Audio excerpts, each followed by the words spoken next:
সকালবেলায় আমি আর মিহি হাঁটতে বের হলাম বাইরে। বাড়ি ফিরে এলাম নানান রকম বাজার সঙ্গে করে, আর তারপর রান্না করলাম বেশ কয়েক রকমের খাবার। দুপুরবেলায় দাদা এলো খাবার খেতে। আজকেই প্রথম মিহি গেল তার হালুম মামার কোলে। বিকেল বেলা গেলাম কাঞ্চনের জন্য স্যুট দেখতে।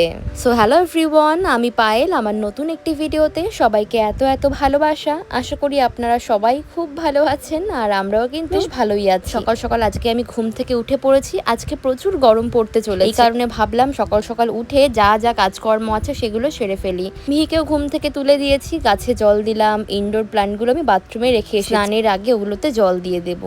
ওই যে খেলা করছিল সেই ফাঁকে আমি বিছানাপত্র সমস্ত তুলে ফেলেছি। পরিষ্কার ঘর বাড়ি ছুটির দিনে আমার খুব ভালো লাগে। আমিও একবারে স্নান সেরে পুজো দিয়ে নিলাম, আর তারপর আমরা তিনজনে মিলে গিয়েছিলাম বাজারে। কাঞ্চন যদি অন্য কাজে একটু ব্যস্ত থাকবে আজকে সারাদিন, তাই ও গেল ওর মতো, আর আমি ফিরলাম বাড়িতে বেশ কিছু বাজার নিয়ে। রাস্তায় এখন প্রচুর ফুল, তাই মিহি ফুল দেখলেই এমন আনন্দ পায়, আর আমার ওর ওই আনন্দ দেখে আরো আনন্দ হয়।